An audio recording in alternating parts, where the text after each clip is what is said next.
The sound of metal scraping against stone echoed through the morning mist like a death knell. Thomas Hartwell dropped his coffee cup, the ceramic shattering against the porch boards as he strained to hear it again. 23 years on this failing farm, and he'd never heard anything like it. The sound came from down by the riverbank where the old oak tree bent over the water like an arthritic finger pointing toward secrets buried beneath its roots. Scrape, pause, scrape. His bloodshot eyes scanned the gray landscape stretching beyond his rotting fence posts. The river had always been there, winding lazily through his property like a silver snake, carrying away his hopes one flood season after another. But today, something was different. The morning fog clung to the water with unusual thickness, swirling in patterns that made his skin crawl. Thomas stepped off the porch, his worn boots crunching on frost-covered grass. The sound stopped abruptly, as if whatever was making it knew he was listening. The silence felt heavier than the fog itself. His border collie, Rex, whined from beside the barn. The dog's ears were pinned back, tail tucked between his legs as he stared toward the river with the kind of primal fear that came from sensing predators in the dark. Rex had faced down coyotes and wild boars without flinching, but now he trembled like a leaf in a thunderstorm. Thomas walked closer to the riverbank, each step deliberating and careful. The ground grew softer beneath his feet, mud sucking at his boots with greedy persistence. The smell of wet earth mixed with something else, something metallic and cold that made his nostrils flare. The old oak tree loomed before him, its massive trunk scarred by decades of storms and seasons. Its roots stretched into the water like gnarled fingers, creating small pools where the current swirled and eddied. But there, among the twisted wood and river stones, something gleamed. Thomas knelt beside the water's edge, his knees sinking into the soft mud. A piece of metal, no, several pieces, jutted from beneath the oak's largest root. They were tarnished black with age. But when he brushed away the accumulated silt, they caught the weak morning light like tiny stars. His heart hammered against his ribs as he reached toward the objects. The moment his fingers touched the cold metal, images flashed through his mind. Images that didn't belong to him. A woman in a white dress, tears streaming down her face as she buried something precious beneath the oak tree. Men on horseback, their faces hidden by shadow and hat brims. The sound of gunshots echoing across the water. Thomas jerked his hand back, gasping. The visions vanished, leaving him dizzy and disoriented on the muddy bank. But the metal objects remained, half buried and waiting, as if they'd been calling to him across the decades. Rex's barking grew more frantic from the barn, but the sound seemed to come from underwater, muffled and distant. Thomas felt drawn to the buried objects with a compulsion he couldn't explain. His fingers trembled as he reached out again, this time grasping one of the metal pieces firmly. It came free with surprising ease, as if the earth had been holding it just loosely enough for the right person to find. Thomas held it up to the pale morning light, squinting through the fog. It was a locket, an antique silver locket, its surface covered in intricate engravings that had somehow survived whatever had kept it buried for so long. The clasp opened with a soft click. Inside, a photograph looked back at him. A woman with kind eyes and a gentle smile, her dark hair pinned beneath a small hat in the fashion of another era. But it was the man beside her that made Thomas's breath catch in his throat. The face staring back at him from the yellowed photograph was identical to his own. Not similar, not reminiscent, but exactly the same down to the small scar above the left eyebrow. Thomas dropped the locket, scrambling backward from the riverbank as if it had burst into flames. But even as he retreated, he could feel the pull of whatever else lay buried beneath that oak tree, calling to him with voices from a past he didn't understand, but somehow recognized. Thomas Hartwell hadn't slept through the night in 3 years, not since the bank started sending those letters with increasingly urgent red stamps. At 47, his hands were already gnarled from decades of hard labor, his back permanently curved from bending over crops that never seemed to yield enough to keep the creditors at bay. The mirror in his bathroom showed a man aged beyond his years, gray threading through brown hair that had once been thick and proud. The farm had been in his family for 4 generations, passed down from father to son like a sacred trust. But sacred trusts didn't pay property taxes or repair irrigation systems or fix the roof that leaked every time the wind blew from the northeast. Thomas had watched his grandfather work these same fields with nothing but determination and faith, somehow managing to feed a family of 6 on what the land provided. Those days felt like fairy tales now. His wife Margaret had left 2 winters ago, taking their daughter Sarah with her to live with her sister in Portland. "I can't watch you kill yourself over this place anymore," she'd said, her suitcase packed and waiting by the door. "Come with us, Tommy. Just walk away from it." But he couldn't walk away.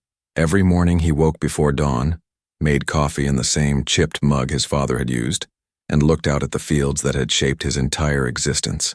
The land might be failing him, but he would not fail the land. The house felt cavernous without Margaret's voice filling the rooms, without Sarah's laughter echoing from the upstairs bedroom where she used to practice violin, filling the evening air with melodies that made the hard days worth enduring. Now the silence pressed against him like a physical weight, broken only by Rex's occasional barking and the endless whisper of wind through wheat that barely grew tall enough to harvest.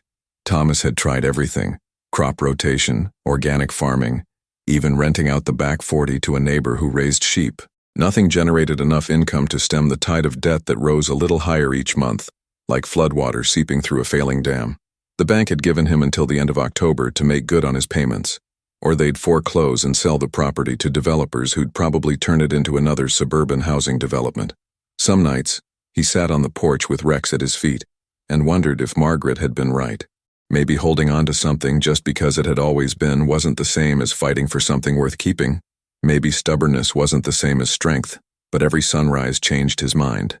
The way the light caught the morning dew on the wheat stalks, turning ordinary fields into seas of gold and silver. The sound of the river running steady and strong behind the house, carrying stories and secrets from places he'd never seen. The knowledge that his great-grandfather had cleared this land with nothing but an axe and unshakable faith in tomorrow. Faith, that's what kept him going when the practical solutions ran out. Faith that somehow, some way, things would turn around. Margaret had called it denial, but Thomas knew the difference. Denial was refusing to see what was right in front of you. Faith was seeing clearly, and choosing to believe in possibilities beyond what appeared certain. He'd been praying more lately, sitting in the small wooden church his grandmother had helped build, asking for guidance or a sign or just the strength to keep moving forward. The pastor, an elderly man named Samuel, who'd known Thomas since he was Sarah's age, always said the same thing. "The Lord works in mysterious ways, son. Sometimes the answers come from directions we never thought to look." Before we continue with this incredible story of mystery and discovery, I want to ask you to do something for me. If this story is drawing you in, if you're feeling that same pull Thomas felt toward the riverbank, please hit that subscribe button right now.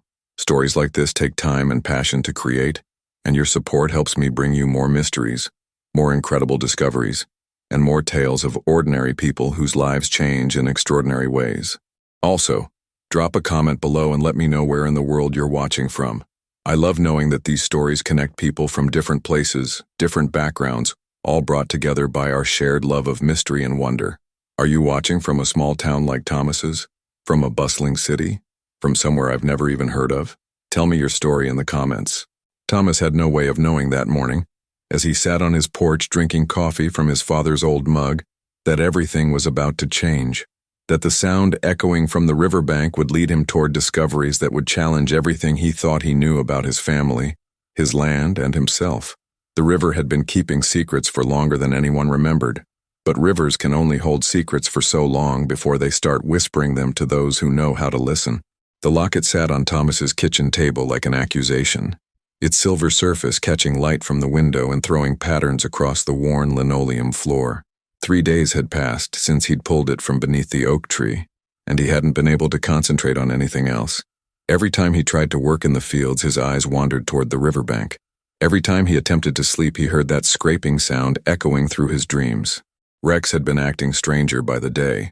The normally obedient collie refused to go near the water, whining and backing away whenever Thomas tried to lead him down the path. Yesterday, the dog had spent the entire afternoon barking at something Thomas couldn't see. His hackles raised as he faced the oak tree from what he apparently considered a safe distance. Thomas picked up the locket again, opening it to stare at the photograph inside. The resemblance was impossible to dismiss. The man in the picture didn't just look like him. It was as if Thomas was looking at himself dressed in clothes from another century. But that was impossible. The photograph had clearly been taken decades ago, maybe even before his grandfather was born. The scraping sound started again just after sunset. Thomas had been washing dishes when he heard it, the rhythmic metal on stone that had first drawn him to the riverbank. But this time it was louder. more insistent, as if whatever was making the noise had grown tired of being ignored. He grabbed a flashlight from the drawer and headed outside. The evening air carried the scent of approaching rain, and heavy clouds obscured most of the stars. Rex followed him to the porch but refused to go any further, settling into a protective crouch beside the front door. The flashlight beam cut through the darkness as Thomas made his way toward the river. With each step, the scraping grew more distinct. It wasn't random. There was a pattern to it, almost like code. 3 short scrapes. Pause. 3 long scrapes. Pause. 3 short scrapes again. Thomas stopped walking.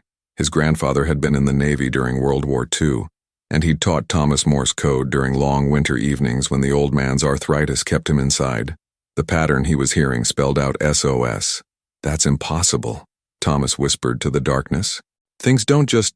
The scraping stopped abruptly, leaving only the sound of water moving over stones and his own hammering heartbeat. Thomas waited, barely breathing, until the pattern started again. SOS. SOS. SOS. He forced his legs to carry him closer to the oak tree, the flashlight beam dancing across the gnarled roots and dark water. The sound seemed to be coming from directly beneath the tree, from the same area where he'd found the locket. But now he could see something else gleaming in the mud. More metal objects, scattered among the roots like discarded treasures.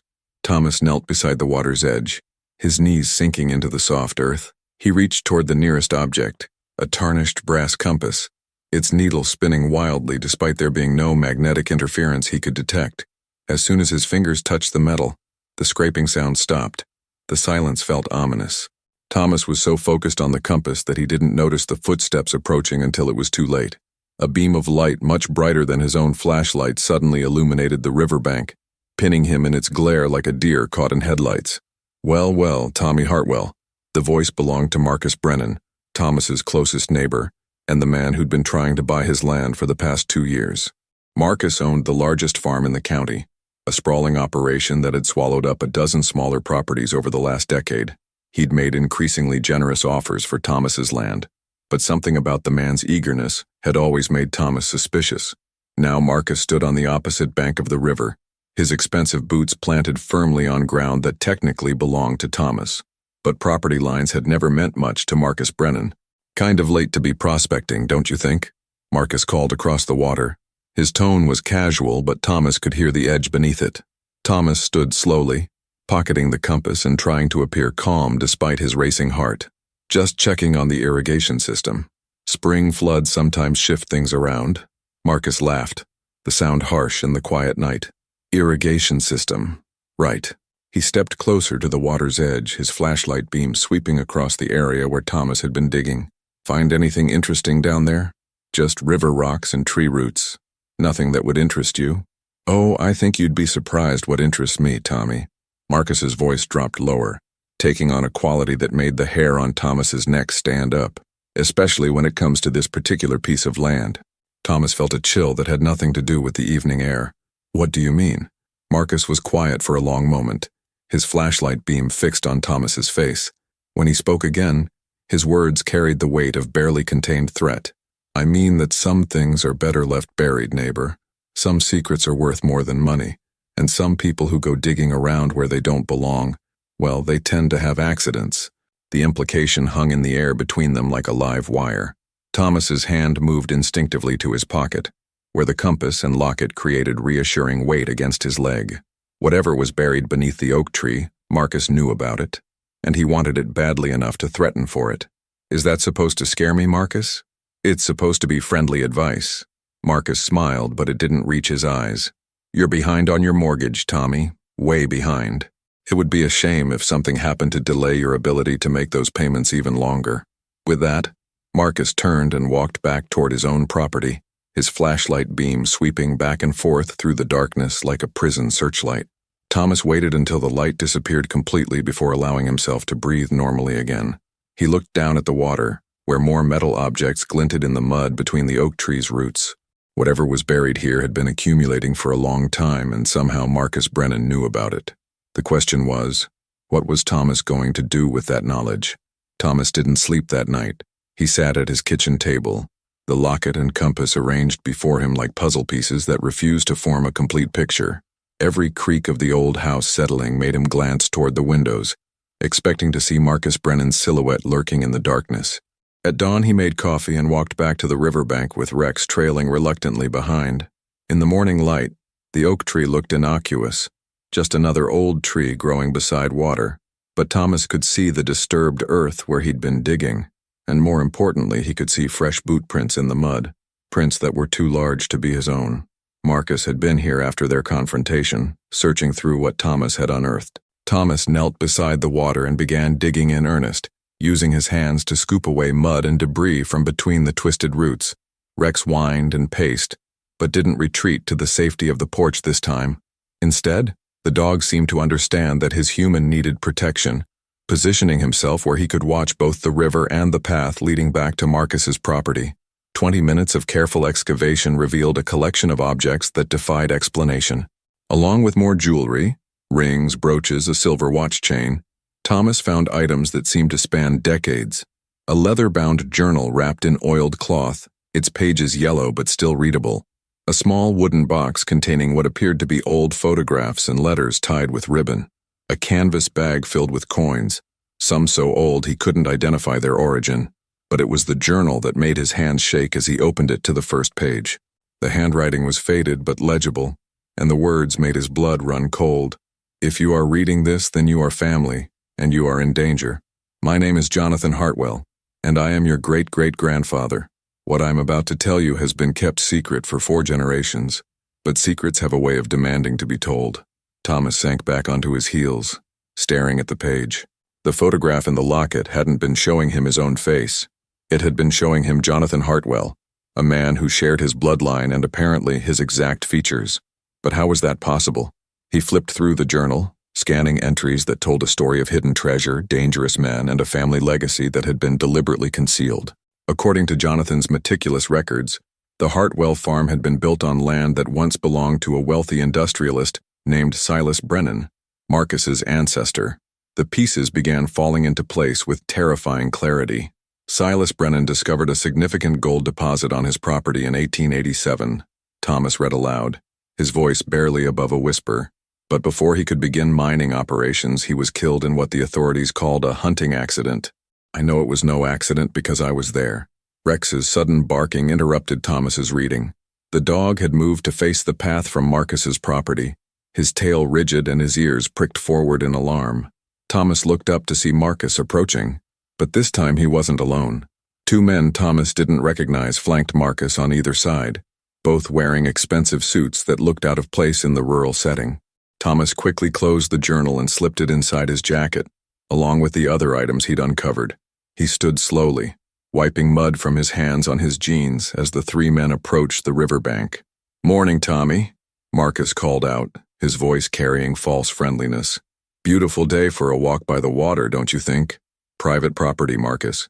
You and your friends are trespassing." Marcus smiled, but it was the predatory expression of a man who held all the cards. "Funny thing about property ownership, Tommy. Sometimes what people think they own doesn't actually belong to them." One of the suited men stepped forward, pulling a folded document from his jacket pocket. "Mr. Hartwell, my name is James Morrison, and I represent the Brennan Family Trust. We have reason to believe that certain items of significant historical and monetary value are buried on this property, items that rightfully belong to the Brennan estate." Thomas felt the weight of Jonathan's journal against his ribs, along with the locket and compass in his pockets. "I don't know what you're talking about." "Of course you don't," the second man said, his voice carrying a slight accent Thomas couldn't place. "But we think you do. We think your family has been sitting on a secret for generations, and that secret is about to make some people very rich." Marcus stepped closer, his boots squelching in the mud. "The way I see it, Tommy, you have 2 choices. You can cooperate with us, hand over whatever you found, and we'll make sure you get enough money to pay off your debts and start fresh somewhere else.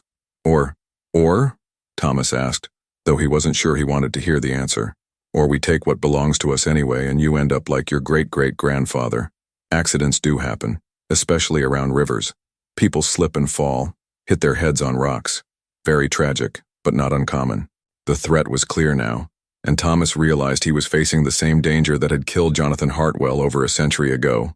The Brennan family had been hunting for their ancestors' gold for generations, and they'd finally found someone who could lead them to it. But Thomas wasn't going to go down without a fight. He backed slowly toward the oak tree, his hand moving to the sharp folding knife he always carried for farm work. Rex sensed the tension and moved to flank the men, growling low in his throat. "You want to know what I found?" Thomas asked, pulling the compass from his pocket and holding it where all three men could see it. "I found proof that your ancestor was a murderer and a thief, and I found evidence that this land never legally belonged to him in the first place." Marcus's expression darkened. "Give me that compass, Tommy, and whatever else you took from the river. Come and take it." The silence stretched between them like a taut wire, broken only by the sound of water moving over stones and Rex's low, threatening growl. Thomas could see the calculation in Marcus's eyes, the moment when neighborly pretense gave way to naked greed and desperation. "This doesn't have to get ugly, Tommy," Marcus said, but his hand moved inside his jacket as he spoke. "My family has been looking for what's buried on this land for 4 generations. We're not walking away empty-handed now." Thomas backed another step toward the oak tree, feeling the rough bark against his shoulders. The journal pressed against his ribs like armor made of paper and secrets. "Your family has been committing murder for 4 generations, you mean? How many people have died because they wouldn't give up what didn't belong to you in the first place?" Morrison, the man with the legal documents, pulled out his phone and began dialing. "This is taking too long, Marcus. Let me call." Rex moved faster than Thomas had ever seen him move before. The collie launched himself at Morrison with the fury of a dog protecting his family, 60 pounds of muscle and teeth slamming into the man's chest. Morrison went down hard, his phone spinning away across the muddy ground as Rex stood over him, snarling. The distraction gave Thomas the opening he needed. He pulled his folding knife from his pocket and snapped it open, the blade gleaming in the morning light. "Get off my land. Now." Marcus laughed, but there was no humor in it. "You think that little knife is going to stop 3 grown men? You always were too stubborn for your own good, Tommy." The second man, Thomas still didn't know his name, reached inside his jacket and pulled out something that made Thomas's blood run cold. Not a gun, but something almost worse. A syringe filled with clear liquid.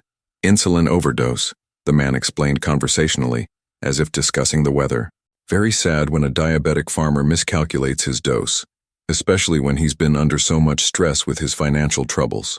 I'm not diabetic. You will be, posthumously. Amazing what a coroner will conclude when the right evidence is present." Thomas realized with crystal clarity that these men had done this before. They weren't just treasure hunters or greedy neighbors. They were professional criminals with a system for eliminating obstacles. How many other people had stood where he was standing now, facing the same impossible choice between surrender and death? But Thomas had advantages they didn't know about. He'd grown up on this land, knew every rock and root and current in the river. He'd spent decades working with his hands, building the kind of practical strength that came from a lifetime of physical labor. And he had Rex, who was currently doing an excellent job of keeping Morrison pinned to the ground. "You want what's buried under this tree?" Thomas asked, raising his voice above Rex's continued snarling. "Fine. Come and get it."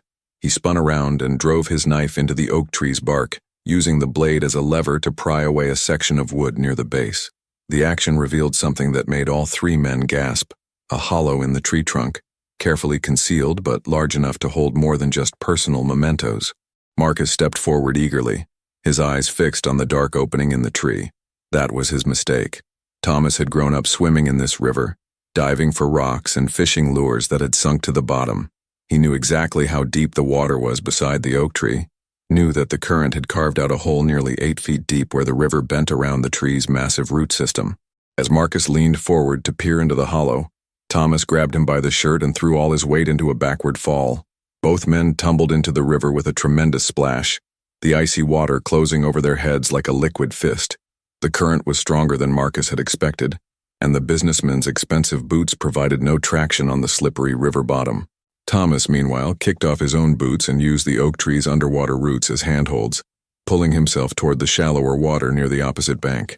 Marcus surfaced, gasping and flailing, his suit jacket dragging him down as he fought against the current. "Help me," he shouted to his companions. "I can't swim." The man with the syringe hesitated, clearly torn between helping his associate and maintaining control of the situation. That moment of indecision cost him dearly. Thomas had reached the shallow water and was already running toward the path that led back to his house, Jonathan's journal clutched against his chest and the compass heavy in his pocket. Behind him, He could hear chaos. Rex still holding Morrison down while the man tried to crawl away. Marcus thrashing in the deeper water as his expensive clothes dragged him toward the river bend, and the third man shouting orders that no one was following. Thomas didn't stop running until he reached his truck, fumbling for the keys with hands that shook from adrenaline and cold river water. The engine turned over on the second try, and he gunned it down his driveway toward the main road, Rex leaping into the passenger seat just as the truck picked up speed. In his rearview mirror, Thomas could see two figures helping Marcus climb out of the river, all three men soaked and furious. But they weren't following him, at least not yet. They had to know he was heading for town, probably to the sheriff's office, and they had to decide whether their secret was worth risking exposure. As Thomas drove toward town with Jonathan's journal burning like a coal against his chest, he realized that the game had changed completely. He was no longer just a failing farmer trying to save his land. He was the keeper of a family secret that had already killed one man and nearly killed him. The question now was whether Sheriff Rodriguez would believe his story, or whether the Brennan family's influence reached deeper than Thomas had imagined. Either way, there was no going back to the quiet desperation of his failing farm. Whatever happened next, Thomas Hartwell was no longer fighting just to survive, he was fighting for the truth. Sheriff Maria Rodriguez had known Thomas Hartwell since he was 10 years old, and she'd never seen him look the way he looked walking into her office that morning, soaked, shaking, and carrying what appeared to be a century-old journal like it contained the secrets of the universe. "Tommy," she said, rising from behind her desk, "what in hell happened to you?" Thomas placed Jonathan's journal on her desk, along with the locket, compass, and collection of photographs he'd pulled from the river. "Maria, I need you to listen to everything I'm about to tell you, and I need you to believe me because 3 men just tried to kill me for this." 2 hours later, after Thomas had told his story, and Rodriguez had called in forensics experts from the state capitol, Marcus Brennan sat in an interview room wearing Orange County jail scrubs and an expression of barely contained rage. The expensive suit was evidence now, along with Morrison's phone, which contained text messages detailing plans to acquire the Hartwell property by any means necessary. The man with the syringe had been identified as Vincent Torino, a specialist in what law enforcement euphemistically called problem resolution. His insulin theory had been creative, but his mistake was carrying a syringe filled with enough concentrated insulin to kill 3 men Thomas's size. When confronted with forensic evidence and his partner's detailed confession, Morrison had told investigators everything they wanted to know about the Brennan family's century-long search for their ancestors' gold. But the real revelation came when the state archaeological team finished their excavation beneath the oak tree. Jonathan Hartwell had been thorough in his documentation, but he'd been modest about the scope of what he'd hidden. The hollow in the oak tree contained not just personal valuables, but detailed maps showing the locations of 3 separate gold caches scattered across the property. Silas Brennan had discovered a significant deposit, just as Jonathan had written, but he'd been methodically mining it in secret for months before his death. The gold was still there, buried in carefully concealed locations that had remained undisturbed for over a century. The total value, according to preliminary estimates, was sufficient to pay off Thomas's debts, restore the farm, and provide for his family's future for generations to come. More importantly, Jonathan's journal contained legal documents proving that Silas Brennan had never held legitimate title to the land where the gold was found. He'd been squatting on property that belonged to a local Cherokee tribe, using violence and intimidation to prevent the rightful owners from reclaiming it. When Jonathan Hartwell discovered the truth, he'd helped the tribal representatives reclaim their land, and they'd given him mining rights in gratitude for his assistance. Everything Marcus Brennan's family had believed about their ancestral claim to the gold was based on lies, murder, and theft. The treasure had never belonged to them, and Thomas's family had been its rightful guardians all along. 3 weeks after the arrests, Thomas stood on his porch with a cup of coffee, watching Rex chase rabbits through wheat fields that suddenly looked full of promise instead of failure. The archaeological excavation had been completed, the gold had been secured, and the legal paperwork establishing his ownership was being processed by attorneys who charged more per hour than Thomas used to make in a month. Margaret had called the night before, her voice cautious but hopeful. "Sarah wants to know if she can come visit," she'd said. "She misses the farm, and she misses her father. Tell her she can come home anytime she wants." Thomas had replied, "Both of you can." The morning sun caught the surface of the river, transforming it from the snake-like threat it had seemed for so many years into what it had always been, a source of life, carrying stories from the past toward an uncertain but hopeful future. Rex bounded up the porch steps and settled beside Thomas's feet, panting happily. Thomas opened Jonathan's journal to a passage he'd read dozens of times but never tired of hearing. The land remembers everything, every footstep, every secret, every act of courage or cowardice committed upon its surface. But the land is patient, waiting for the right person to listen to its stories and act upon its truths. If you are reading this, great-great-grandson, then you were that person. The land chose you to right an old wrong and reclaim what was always ours by right of conscience, if not by law. Thomas closed the journal and looked out across his fields, where autumn wheat swayed in the morning breeze like golden waves on a vast terrestrial ocean. He'd fought for this land without knowing why, held on to it against all logic and advice, driven by something deeper than stubbornness or sentiment. Now he understood. The land had been keeping its secrets, waiting for someone in the family to need them badly enough to listen. And when that time came, it had called to him through the sound of metal scraping stone, through a river that carried more than water, through the voice of an ancestor he'd never met, but who'd known exactly what his great-great-grandson would need to survive. Before you leave this story behind, I want to ask you one more favor. If you enjoyed this journey with Thomas, if you felt the same pull toward mystery and discovery that led him to that riverbank, please make sure you're subscribed to see more stories like this one. Every week, I bring you tales of ordinary people whose lives change in extraordinary ways, sometimes through courage, sometimes through luck, but always through the belief that tomorrow can be different from today. And remember to check out my other videos in the playlist below. There are more stories waiting for you there, more mysteries to solve, more proof that sometimes the most incredible discoveries are hiding right beneath our feet, waiting for someone brave enough to start digging.